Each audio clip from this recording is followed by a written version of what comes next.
Olá, gente querida! Hoje é domingo, dia 6 de setembro. Celebramos o 23º domingo do tempo comum. A liturgia desse domingo trata exatamente do amor recíproco, da pedagogia, do perdão e da reconciliação, da correção fraterna, da força disciplinar da comunidade eclesial e do consenso, da comunhão, da unidade que deve haver na comunidade cristã, especialmente quando celebra a Santa Eucaristia.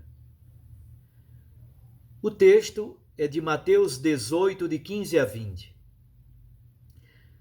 Naquele tempo, Jesus disse a seus discípulos: Se o teu irmão pecar contra ti, vai corrigi-lo, mas em particular, a sós contigo. Se ele te ouvir, tu ganhaste o teu irmão. Se ele não te ouvir, toma contigo mais uma ou duas testemunhas, para que toda a questão seja decidida sob a palavra de duas ou três testemunhas. Se ele não vos der ouvido, dize-o à igreja. Se nem mesmo a igreja ele ouvir, seja tratado como um pagão ou um pecador público. Em verdade vos digo, tudo o que ligardes na terra será ligado no céu, e tudo o que desligardes na terra será desligado no céu.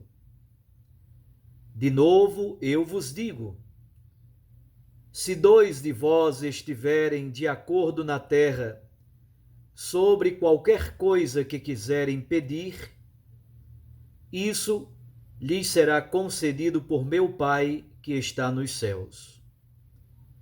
Pois onde dois ou três estiverem reunidos em meu nome, eu estou aí no meio deles. Palavra da salvação. Glória a vós, Senhor. Minhas irmãs, meus irmãos, como disse no primeiro comentário inicial, aliás, São Paulo também o diz hoje, na segunda leitura de hoje da missa, Romanos 13, versículo 8. São Paulo diz assim: não fiqueis devendo nada a ninguém, a não ser o amor mútuo, pois quem ama o próximo está cumprindo toda a lei. Esse versículo dá um pouco a impostação de toda a liturgia desse 23º domingo do tempo comum. No Santo Evangelho encontramos esse texto belíssimo, já refletimos sobre ele em algum momento, porque é tirado do capítulo 18 de Mateus. E no capítulo 18 de Mateus encontramos o discurso sobre a igreja. Vocês recordam? No Evangelho de Mateus há vários sermões, vários discursos, são 5. Capítulos 5 a 7, o Sermão da Montanha, começando com as bem-aventuranças. Jesus dá o espírito daquele que deve pertencer ao reino de Deus. Capítulo 10 é o discurso sobre a missão apostólica. No capítulo 13 é o discurso em parábolas. E, finalmente, no capítulo 18, o discurso sobre a igreja, sobre a comunidade eclesial.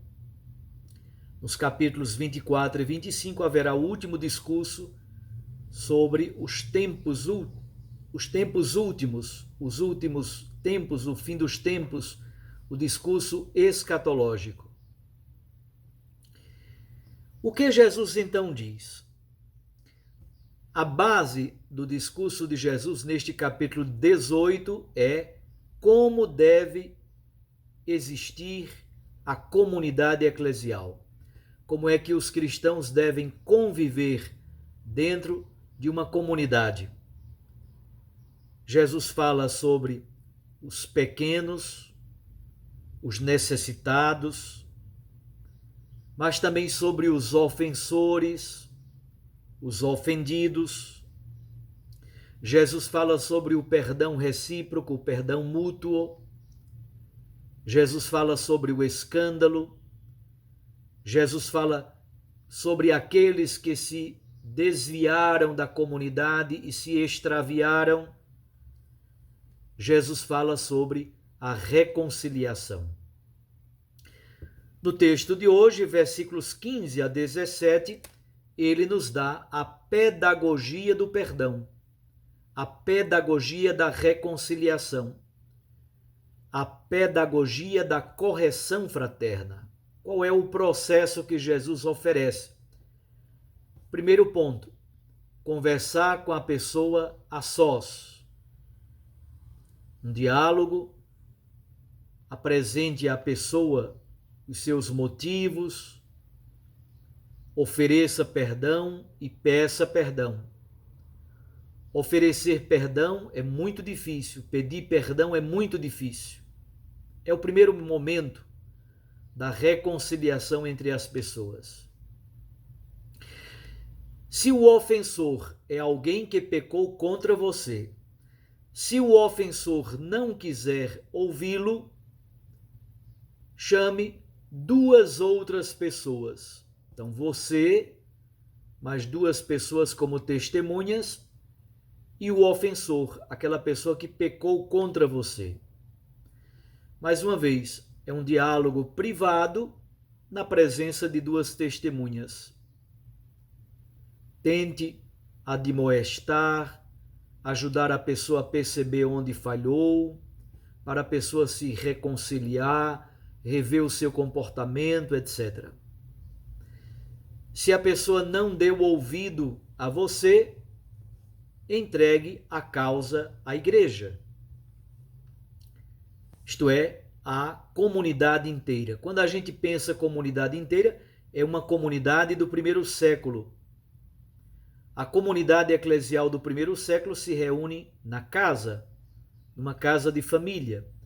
Eram mais ou menos 20, no máximo 30 pessoas com uma liderança. Portanto, eram pequenas comunidades que tinham claramente a possibilidade de refletir sobre situações difíceis que aconteciam no seio dessa comunidade. Se nem mesmo a igreja, o ofensor, o pecador, quiser escutar, ele seja tratado como um pagão. Isto é, o pagão está fora da comunidade eclesial. Então não é a igreja que vai expulsar a pessoa da comunidade. Ela já assumiu a postura de colocar-se fora da comunhão. A isso se dá o nome de excomunhão. Ex significa fora.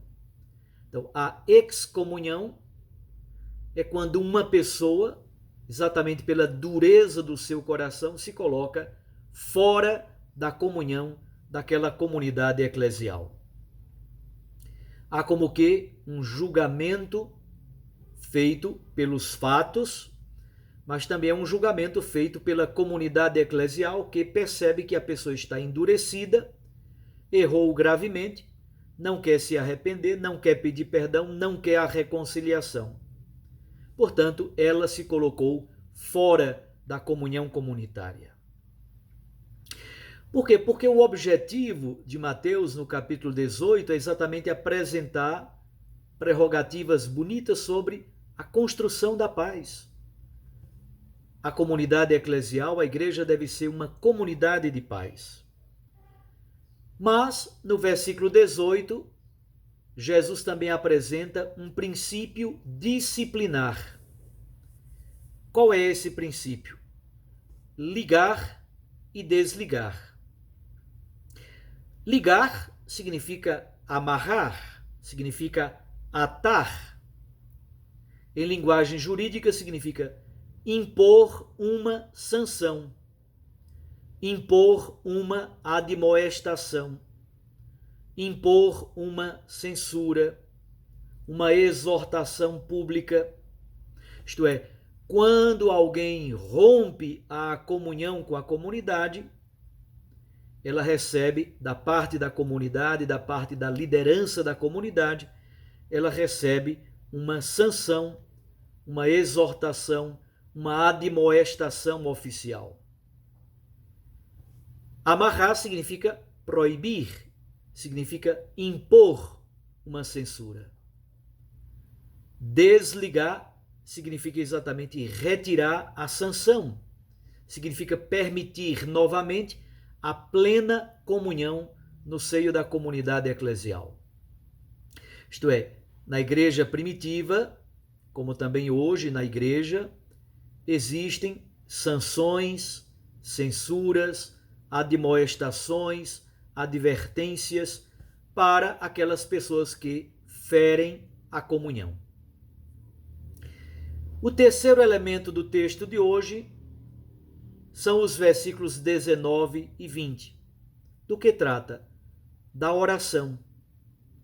Ali se diz que quando houver consenso, quando houver unidade, estas pessoas que estão vivendo a unidade, o consenso, a comunhão, quando se colocam numa atitude de oração, Deus escuta a nossa súplica, porque onde 2 ou 3 estiverem reunidos em nome de Cristo, unidos e em comunhão, nesse vínculo da paz e da unidade, aqui se deve estabelecer o fundamento do culto cristão.